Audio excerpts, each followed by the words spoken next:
After graduating from college, I broke up with my boyfriend of 3 years. 2 years later, through the introduction and arrangement of family members, I went on a blind date and found a husband, Calvin. He is 3 years older than me, refined, elegant, and noble. Despite his young age, he is already an academic professor. Everyone, including my family, was very impressed with him. And of course, I was satisfied as well. After half a year of marriage, we treated each other with respect and did not interfere with each other, almost like roommates. My first meeting with Calvin was at a coffee shop during the blind date. He was wearing a clean white shirt, looking tall and handsome. Despite our short meeting, he asked for my contact information due to his impending class. As I wasn't particularly interested in the blind date, I assumed he felt the same way. However, to my surprise, after some initial hesitation, we eventually connected, and he even brought up the topic of marriage right away. Calvin's proposal caught me off guard, but he was sincere and respectful about it. We skipped dating and went straight to engagement and marriage within a month, without even having a proper wedding ceremony. Despite the appearance of a harmonious marriage, there were many differences between Calvin and me. As a university professor, Calvin was often absorbed in his academic pursuits, spending hours in his study reading physics lectures. While he was passionate about physics, I found it hard to relate to his intellectual conversations before bed. Although our marriage seemed peaceful on the surface, my encounter with Calvin and another woman during a dinner with colleagues made me question the true nature of our relationship. Despite the slight discomfort, I realized that maybe physics was Calvin's true love and decided to support him in his passion. As time went on, I began to question the monotony of our relationship and wondered if this lack of love was what I truly wanted for the rest of my life.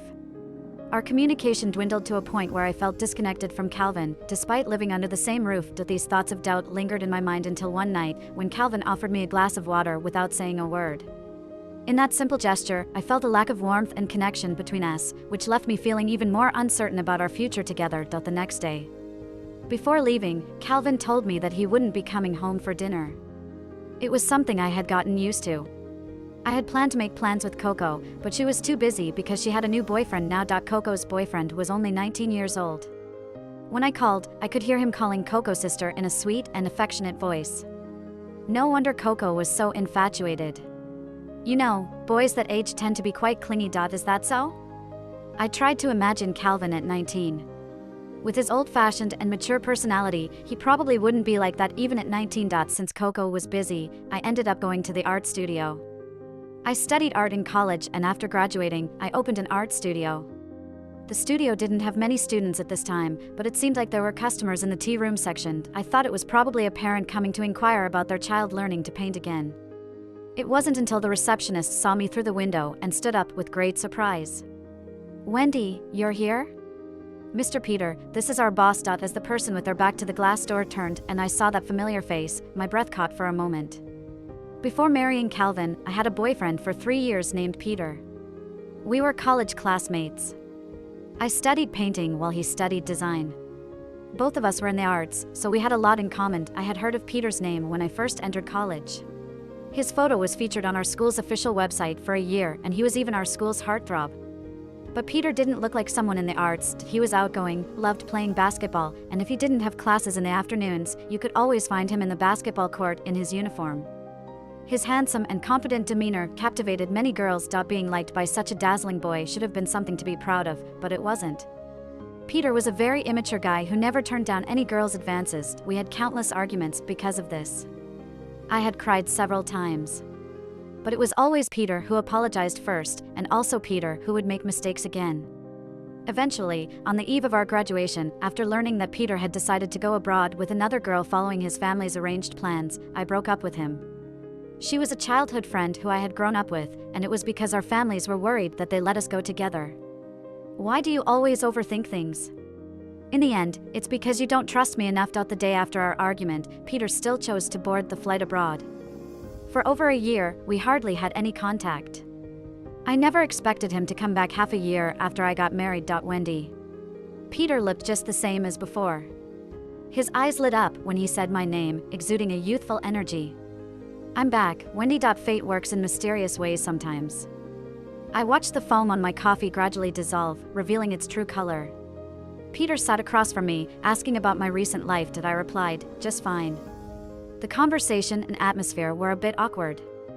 I asked him when he had returned and how he suddenly found me here. A couple of days ago, I heard that you opened an art studio, so I got the address from a friend and decided to come try my luck.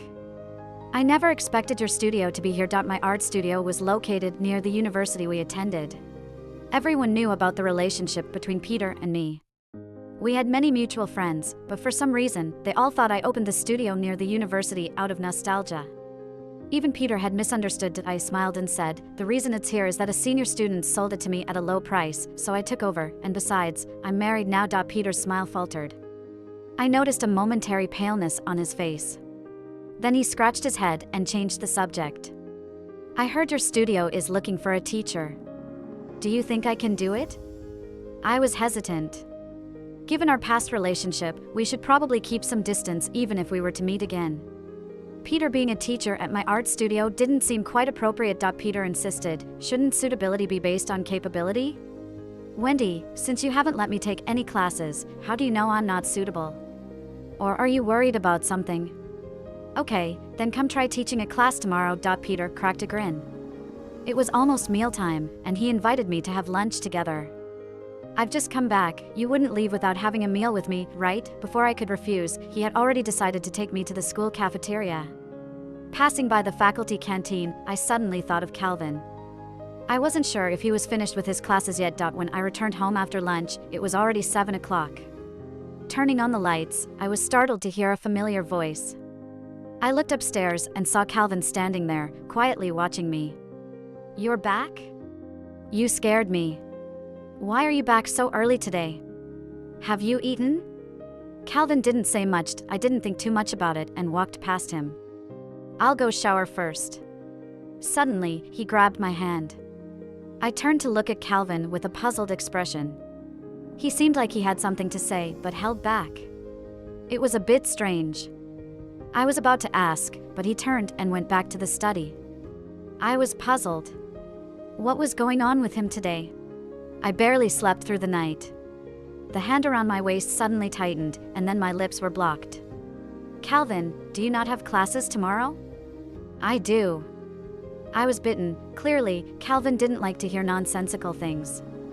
I didn't know where his mood was coming from. He seemed out of character from his usual calm demeanor. Calvin, did someone make you angry? Then be gentler, please. Don't take your anger out on me. No. How did I not notice before how immature this man could be? The next morning, I got up and saw the marks in the bathroom mirror. When I went downstairs, I saw Calvin preparing breakfast. I glared at him. Calvin coughed awkwardly. Breakfast is ready. Trying to make amends?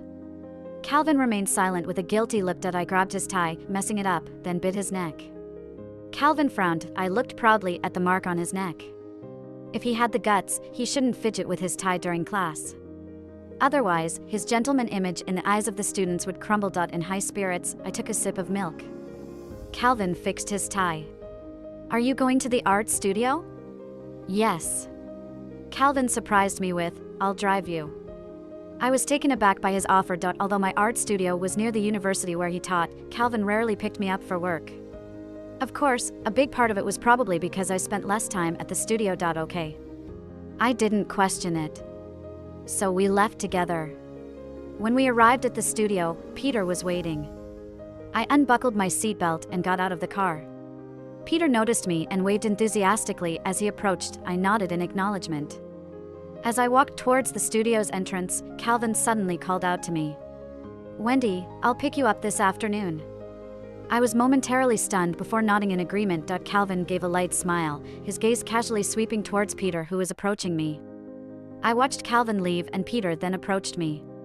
Wendy, I brought you breakfast. He eagerly handed me a bag. I've already eaten, you have it. I declined.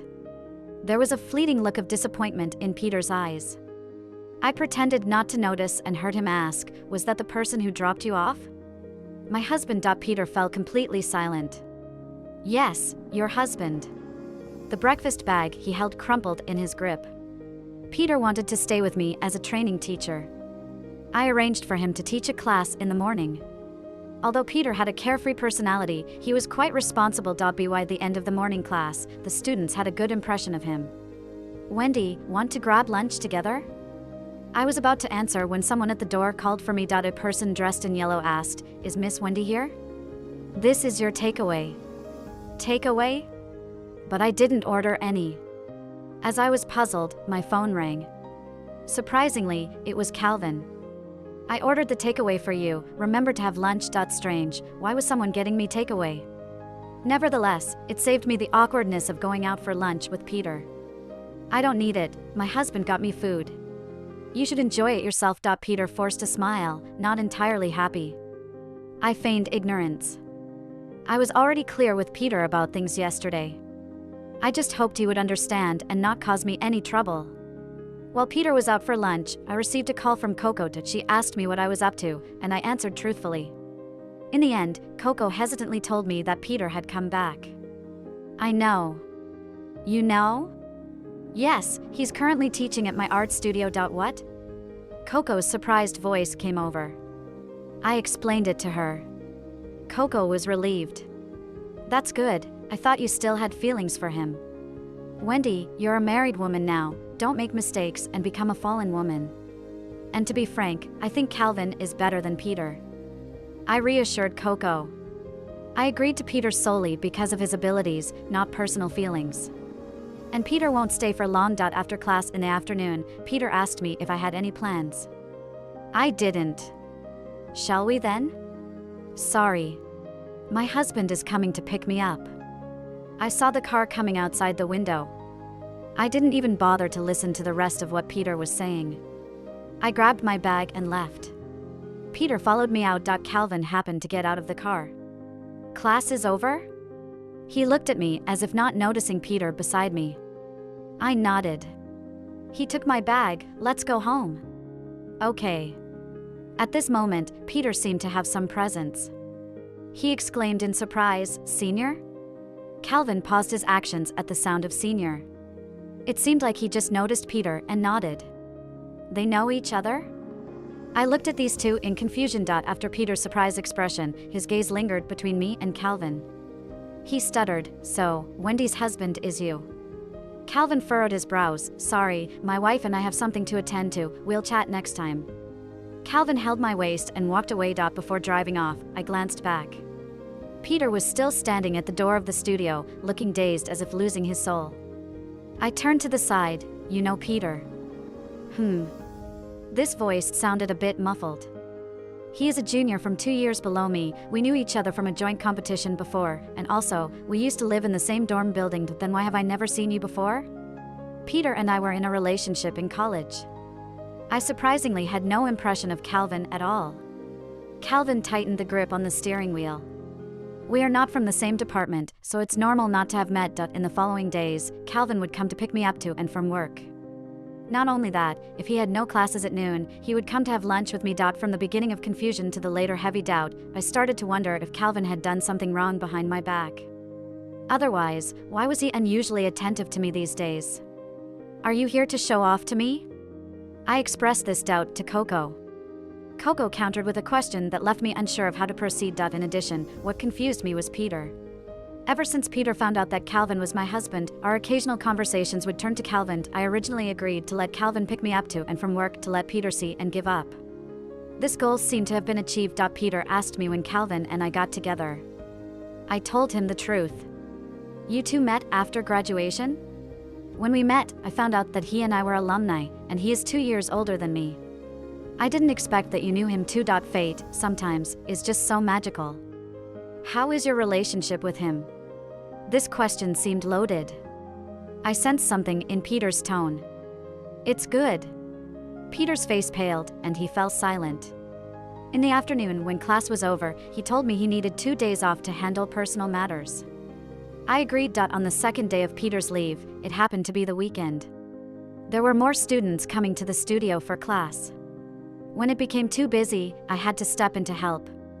After finishing the morning session, an unexpected visitor arrived at the studio. "Are you Wendy?" The woman entering the studio seemed oddly familiar. Before I could remember where I had seen her, a glass of water was thrown at me. "Are you trying to seduce someone else's boyfriend?" This glass of water directly hit me. The whole studio gasped in surprise. Whispers filled the air. The receptionist and other teachers blocked me. The woman in front of me was aggressive, her resentful gaze fixed on me. She's flirting with my boyfriend and has the nerve to do this? How can these morally corrupt teachers teach art here? Don't speak nonsense. What are you talking about? Who's your boyfriend?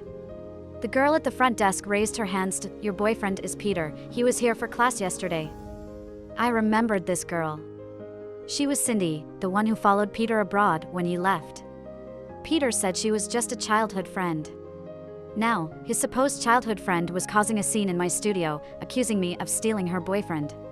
It all seemed a bit ridiculous to me. Chaos ensued in the studio. It was noisy and chaotic. I was trying to keep calm while suddenly a familiar voice came from the crowd. What's going on, Calvin? How did he come here? My first reaction after the initial surprise was to hide my embarrassment from him seeing me in such a mess. But it was too late. As I looked up, Calvin had cleared the crowd and was by my side. What's going on? Mr. Calvin, a crazy woman came in here, causing trouble and accusing Wendy of stealing her boyfriend. Before I could explain properly, she splashed a glass of water on her. The crowd was buzzing with voices, all speaking up for me, but all I felt was embarrassment. Calvin's brow furrowed more and more. His gaze on Cindy was cold and unpleasant. Did you splash water on her? If so, what of it? Wendy is shamelessly trying to steal my boyfriend. I'm just repaying the favor by splashing water on her. Who are you? I'm Calvin, Wendy's husband. Cindy was stunned. But Calvin did not give her a chance to react. Libel and defamation are illegal. Why do you think I'm spreading rumors and slandering you? Do you know that Wendy and my boyfriend were in a relationship for 3 years before, and once he returned, he came to see her? Who knows if she's still hung up on him, already married, but still eyeing other men's husbands. Cindy, be quiet. Another reprimanding voice rang out. Peter had also arrived. I was at a loss. Peter pulled Cindy aside. Seeing Peter arrive, Cindy became even more unwilling. Peter coldly scolded her, and only then did Cindy reluctantly stay silent. Then Peter pulled Cindy to apologize to me. Sorry, Wendy, it's my fault. I felt exhausted. I didn't want to deal with these two.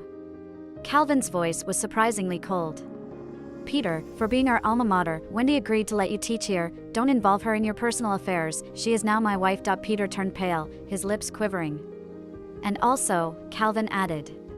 He grabbed a glass of water, raised his hand, and splashed it directly onto Cindy's face. Cindy screamed, her eyes wide in shock. This is just payback for you bullying her. The whole scene ended with Peter leading Cindy away in embarrassment. With this incident, the class couldn't continue. I sat silently in the car. Calvin came from behind, took tissues to dry my damp hair. Our proximity was too close, definitely not more than 30 centimeters. As he dried my face, my eyes flickered, showing a hint of evasion. Calvin stopped. His eyes, deep and calm, looked at me. I'm sorry, I spoke. The scene today should not have involved Calvin. No need to apologize, it's not your fault. Calvin's voice was low. Feeling more guilty, I said, actually, what Cindy said is partly true. Peter is my ex-boyfriend. We dated for 3 years before he went abroad, and we broke up. When he returned and wanted a part-time job, I let him teach here, not because of any personal interests. As I spoke, my voice got lower, not out of guilt, but because of Calvin's gaze. He quietly looked at me, his gaze deep and calm, like a bottomless pool. He asked, so, do you like me? His sudden question left me at a loss for words. I was stunned. Calvin patiently waited. The car was very quiet. If the horn of another car hadn't sounded, we might have remained in that stalemate. It's okay, Calvin said. He asked me to fasten my seatbelt, but I didn't understand the meaning of that it's okay. The next day, the incident suddenly escalated on social media. I didn't know which busybody parent had taken a video and shared it. The content was edited and the caption was vague. I became the center of attention. Many students at the studio door wanted refunds. Ultimately, my reputation was impacting the studio. Amid a group of frantic people, Peter called. He apologized at first, then assured me he would handle the situation as soon as possible. I don't want to hear his nonsense right now. After hanging up the phone, I was preparing to contact a lawyer. Unexpectedly, Peter was quick to act. By the afternoon, the video had already been deleted. The person who filmed it also apologized. Peter issued a statement. This matter can be considered closed. Coco said he still has some conscience and sense of responsibility. After leaving the studio in the afternoon, I saw Peter standing across the street. He was obviously waiting for me. We found a coffee shop and sat down. Peter cautiously glanced at me and said, "I'm sorry. From now on, please manage your female admirers, and also, your probation period is not over yet. You don't need to come to the studio anymore. I don't want similar things to happen again." I said it bluntly. Peter's eyes became more anxious. When I stood up to leave, he grabbed my hand. "Wendy, can we still be friends?" "I don't think so." I pulled away from Peter's hand and walked out. As soon as I stepped out, I saw a familiar black car parked at the entrance of the street. It was Calvin's car. I got in, and Calvin didn't ask anything. This made me feel relieved. A few days later, I received a message from Peter. He said he was cutting short his vacation and getting ready to return to school. "I remember you were interested in pursuing a postgraduate degree before, so I have compiled some school information suitable for you." Finally, he sent an email over. I didn't reply to that email, nor did I delete it. In the evening, Calvin said his computer was having some issues and asked to borrow mine. I agreed. Later, I remembered the email information. I pushed open the study room's door, and at that moment, the computer's mailbox, which was logged in automatically, displayed Peter's message at the top. Calvin saw it, but didn't say anything. He just asked me, "Are you considering pursuing a postgraduate degree?" I have always wanted to continue my postgraduate studies. During my senior year, I didn't pass the exams because of breaking up with Peter. Later, I got married suddenly, which further delayed my plans. When life becomes dull, I must make a change. "Where do you want to go?" I remained silent. "I haven't decided yet." Calvin asked, "Overseas?" The atmosphere at home started to feel off. Firstly, Calvin was returning home late. Then, for the past few days, Calvin stayed in the study room. Was he using separate rooms to threaten me because he didn't want me to pursue a postgraduate degree? After all, he was already an academic enthusiast, and having one more would change the dynamics of our home. After a few cold days, I received a call from Calvin's mother. "Wendy, you and Calvin haven't come back for a long time. We're having a family banquet this weekend. Can you make it?" "Sure." I messaged Calvin, but he didn't reply. I decided to go to the school to meet him. I waited downstairs for a while, but didn't see him. I then went to his laboratory. Calvin's laboratory was on the 3rd floor. Through the glass windows, I saw a group of busy people inside. I spotted Calvin right away with his elegant and outstanding figure and appearance. In addition to Calvin, I also saw the woman who had walked beside Calvin the last time. They were both looking at a research report. Despite not understanding what they were discussing, having a partner with whom they resonated and shared common interests made Calvin appear earnest and relaxed. I realized that Calvin and I had never had such engaging conversations.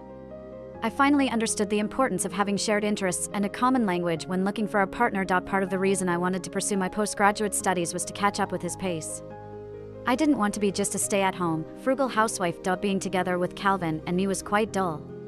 It wasn't fulfilling, really. I suddenly felt overwhelmingly tired.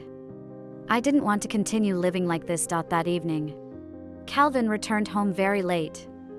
I heard his movements and sounds, preparing to have a proper conversation with him when he entered the room. However, all he did was open the door, glanced at me, and then retreated. The next morning, Calvin left early again. He didn't give me a chance to communicate face-to-face. Unable to speak in person, I figured I could at least communicate via messages. So, I opened the chat history with Calvin, typed 5 words impulsively, "Let's break up." I regretted it immediately after sending. Frantically, I tried to retract the message. He responded with a "Come." I don't know why, but I suddenly felt calm. "Let's talk after the family banquet ends." After saying this, I didn't care if Calvin replied or not. I was the first to arrive at Calvin's house for the weekend family banquet. Calvin's mother held my hand. "Calvin has been busy with his experiments again?" I replied, "Yes." Calvin rushed back home at 7:30, just in time for dinner. He pulled out a chair and sat next to me. His refreshing presence immediately attracted me. His mother asked, "So busy? You're only back now?" Calvin said casually that he was indeed very busy and probably didn't have time to change clothes before coming home. He was still wearing the white shirt and tie for his lecture. Calvin chatted casually with his parents, and I quietly ate my meal without paying much attention to their conversation. It wasn't until Calvin placed a piece of deboned fish into my bowl that I looked up and heard Calvin's mother asking, "When will you have your wedding?" After all, we got married in a hurry, and we haven't had a formal wedding banquet yet. I subtly glanced at Calvin. Calvin looked down, saying calmly, "No rush." "Not in a hurry? You've been married for half a year already. Do we have to wait until there's a child to have a wedding?" The table fell silent. I glanced at Calvin beside me again, and our eyes met. His gaze was deep and cold. My heart sank. After the dinner, Calvin and I returned to our home. His mother initially suggested that we stay the night, but Calvin said he needed to handle some things. In reality, he went straight to the study room when we arrived home. An hour passed, and he had yet to come out.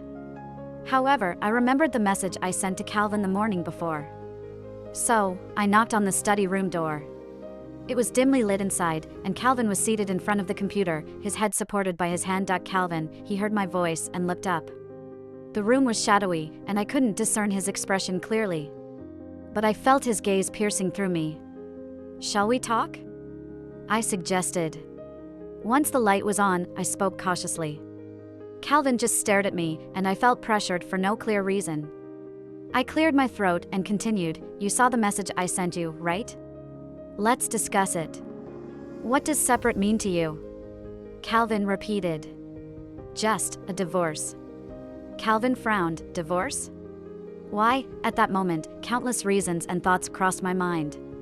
Lacking commonality, absence of marital feelings, and my desire to pursue postgraduate studies were among the factors.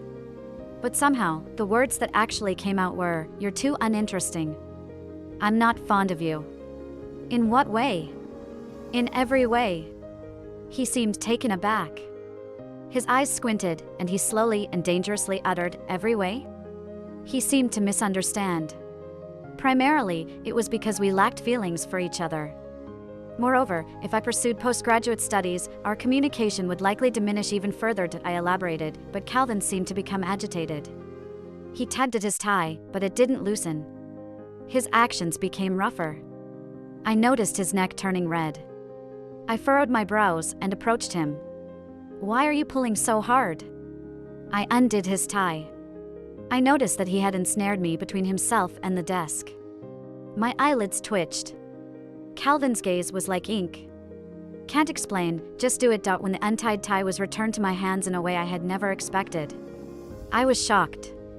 Wait a minute. What was he trying to do? That night, I thought of many scolding words to say to Calvin. But Calvin wasn't the type to just act without explanation.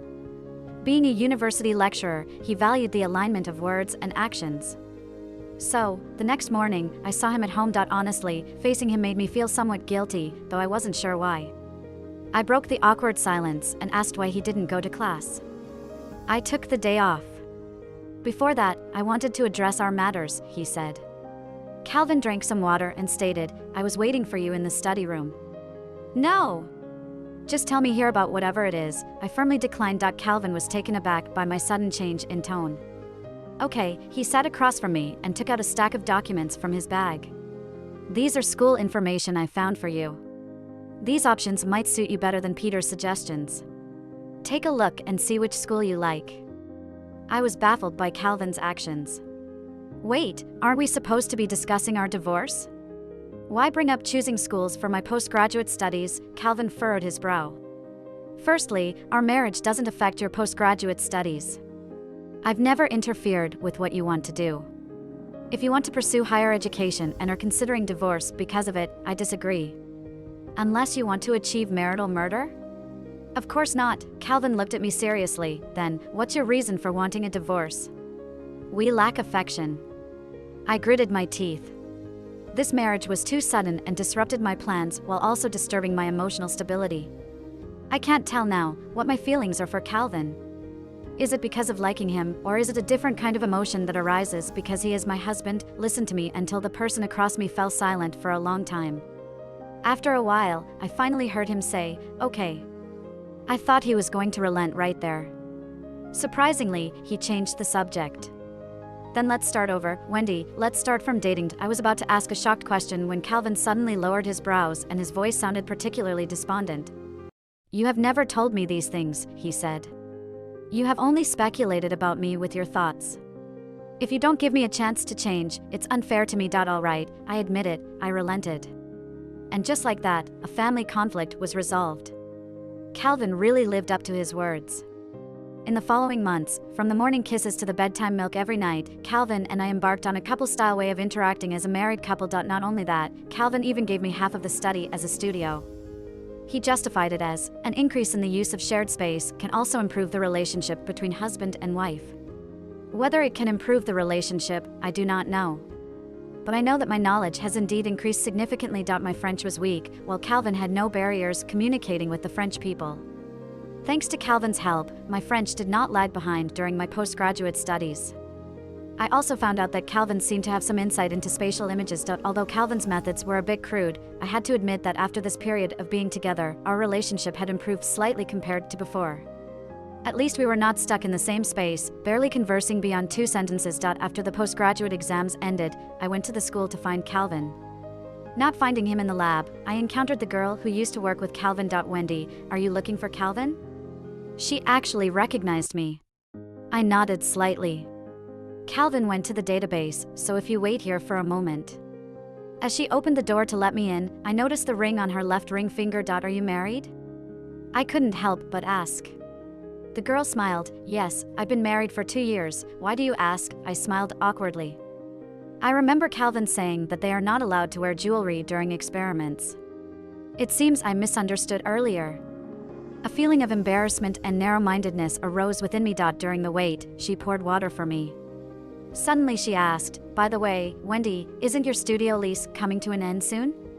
How did you know? You rented the studio, and it was my husband's.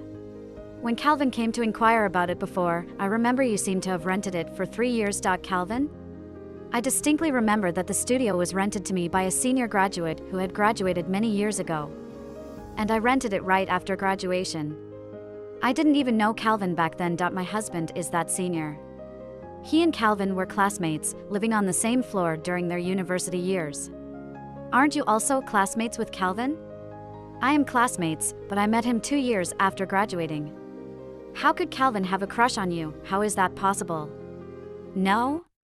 Also, before the incident in the studio, he took special leave to come find you, and then asked people from the computer department to help delete the videos. The video from the incident in the studio? Wasn't that Peter who had it deleted? Why is today's conversation all so confusing? Just as I was about to inquire further, Calvin returned. The conversation ended there. But it stayed in my mind. On my way back at night, I messaged Peter, who was far away in another country. I asked him about the previous incidents. Peter took a long time to reply. It wasn't 2 words followed by a long explanation. But I only saw those 2 words. In my daze, Peter messaged again. It was just some pleasantries. Out of politeness, I replied to each one. Finally, Peter said, I didn't expect it would be him standing by your side in the end. What does that mean? I always felt that this sentence had a deep meaning.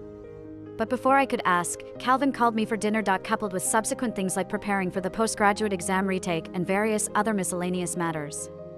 By the time I truly relaxed, it was already a long time later. After the interview results were released, I successfully obtained the admission letter for the postgraduate program. I called Calvin, unable to contain my excitement. Calvin asked me, do you have time tonight to watch a movie with me? Sure, I thought Calvin would take me out.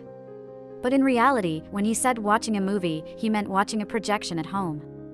I snuggled in Calvin's embrace, playing with his hand. Such gestures never used to happen between us. But from Calvin allowing me to eat chips while watching a movie, occasional indulgence is the basic of being in love. Midway through the movie, there was a kissing scene. It didn't mean much at first. But Calvin suddenly called my name. As I lifted my head, his hand grasped my chin, and his head lowered towards me. I felt that this kiss with Calvin was more intense than in the movie. Because after the kiss, he asked me, Wendy, do you now have a little liking for me? During this time, we changed for each other. Understanding of each other kept growing step by step.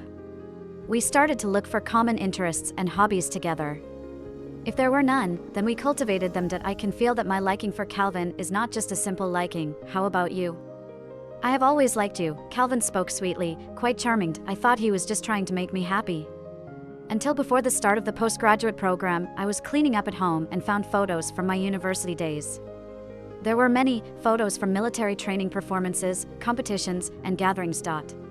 It had been almost 3 years since I graduated from university. But these events seemed like they were just yesterday. As I looked at the photos, reminiscing, I suddenly noticed a familiar figure in the corners of these photos.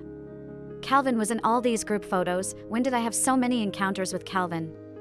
I looked through them one by one and messaged my former university friends. Calvin? I think I remember, at the beginning of my freshman year, he was hosting the freshman night. He looked especially handsome. When we participated in the national painting competition, he and his physics team were in the same city as us. We even had dinner together, don't you remember? When you were organizing the art exhibition, didn't you get the venue approved by him? The pieces of information I gathered from others started converging into threads, pulling out past incidents that I had never paid attention to. I remembered. During the freshman night, I was very nervous. It was Calvin who cheered me up. When I was crying downstairs in the dormitory because Peter didn't know how to maintain boundaries with other girls, it was Calvin who handed me a tissue. And during the competition dinner, the person sitting next to me was also Calvin. Because of organizing the art exhibition, running around to rent venues, and signing in the approval column, it was Calvin. I had always thought that Calvin had never interfered in my life. But it turns out, he had been there early on. What I considered luck was actually him always walking towards me. I finally understood the true meaning behind Calvin's last words, and Peter as well. One afternoon, Calvin messaged me, saying there would be a family feast in the evening. He was doing an experiment, so he would be late. After the family feast ended, we returned as usual. Calvin fastened my seatbelt. I leaned in and kissed him on the cheek. He was stunned for a moment. His mouth seemed to show a hint of a smile, but he held it back. What are you doing? Your recent behavior has been good. Kiss me? Calvin teased. Kiss me later. When he said kiss me later, we did just that. As soon as we entered the house, he pinned me between the doorframe and himself. It was impulsive and incoherent. I clung to his shoulder. Calvin, I have a question. What? His voice was hoarse. Did you know me early on? Don't try to deny it. I found many photos of us together, and I didn't even know you back then. You must have known me for a long time. Did you like me when you were in college? This time Calvin didn't stay silent. He held my chin, and the kiss was sealed. He knew and still asked. So it was true. Why didn't you come find me back then? You only liked Peter during college. This man was so distressed yet amusing. It's all right, from now on, I only like Calvin. Thank him for coming into my life, teaching me love and responsibility. The first time I saw Wendy was at the freshman night in my freshman year. She was performing a play, with a face full of youthful vigor. She was on stage psyching herself up. I could tell she was a bit nervous, so I told her to cheer up, relax a bit. She smiled at me, her eyes shining. The play was a success, and at the end, people came backstage looking for her contact information, giving her flowers. During the photo session, she stood a couple of rows in front of me. She even held the bouquet of flowers specially. As the photographer adjusted the angle, she was talking to the person beside her. I saw her half profile, her eyes and eyebrows curved, more beautiful than the flowers. I thought she was from the performing arts school after seeing her in the drama. Later on, I found out Wendy was studying art. She was an outstanding student specially admitted to the School of Arts, the kind who could independently organize an art exhibition. The exhibition she organized, I had signed off to approve the venue. I secretly went to see it, and it was indeed excellent. Not long after Wendy entered university, someone started pursuing her. It seems like he lived in the same dormitory building as me. His name is Peter. Peter is not good at rejecting others, but his face and mouth are quite charming to girls. Does she like that? Before long, I heard that they were together. I couldn't quite describe my feelings, it was just a bit surprising. Later, I bumped into Wendy and Peter a couple of times on the school's routes and playgrounds. Wendy would be holding Peter's arm, with a shy look of a girl newly in love on her face. When I was in my 4th year, I was busy pursuing my master's degree. I hardly heard any news about Wendy anymore.